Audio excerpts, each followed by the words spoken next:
প্রবাসী যারা যারা আমার লাইভে সঙ্গে আছেন লাইভটা শেয়ার করে দিবেন। এই মাত্র তাজা খবর, বিরাহিমপুর বাজারে মাদককারী আমাদের হাতে ধরা, হাতে নাতে। এখানে প্রচুর মাদক নিয়ে সেল করার সময় আমরা ধরছি। আসলে মাদক মুক্ত সমাজ গড়তে হবে, এটা হচ্ছে চিরন্ত সত্য। যারা যারা লাইভে সঙ্গে আছেন লাইভটা শেয়ার করে দিবেন। এদিকে আছে রুক্কা, এই যে অনেকগুলো, এগুলো খোলো। আপনারা দেখতে পাচ্ছেন অনেকগুলা গাঁজা নিয়ে বিরাহিমপুর বাজারে পান ব্যবসায়িক, পানের নামে গাঁজা বিক্রি। এখানে পানের সাথে সাথে গাঁজা, জর্দার সাথে গাঁজা।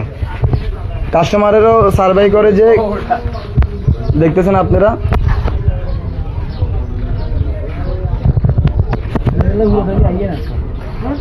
উনি একটা মাদক মানুষ। এই যে এই সমাজে বড় বড় যারা লিডার আছে তারাই এই ধরনের লোক দিয়ে মাদক সেল করায়। একটু তাছাড়া কিংবা পাগল টাইপের, মাদক টাইপের ওদেরকে দিয়ে সেল করায়। আপনারা কমেন্টে বলবেন কি করা যায়, প্রাথমিকভাবে কি সাথ দেওয়া যায় নাকি আইনের হাতে তুলে দেওয়া যায়, আপনারা কমেন্টে বলবেন।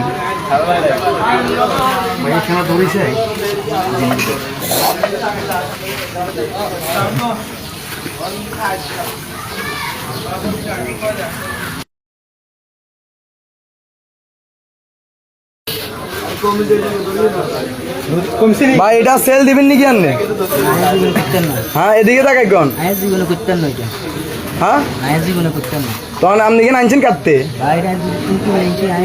আপনার নামে তো আজকে 1-1.5-2 মাসের রিপোর্ট আছে, যা আপনারা হাতে নাতে ধরতে পারতেছি না। বেদে কি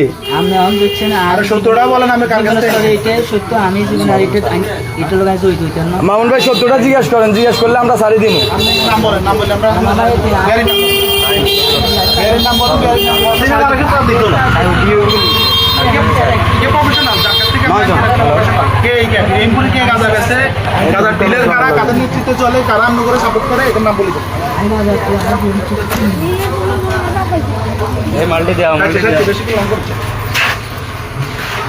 অবশ্যই কমেন্টে বলবেন।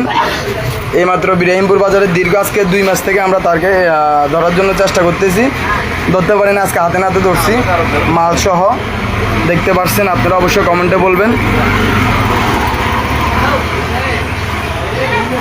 আচ্ছা, অসংখ্য ধন্যবাদ আপনাকে। প্রথমবার মাফ করে দ্বিতীয়বার আইনের হাতে তুলে দিই, ইনশাল্লাহ আমরা চেষ্টা করতেছি।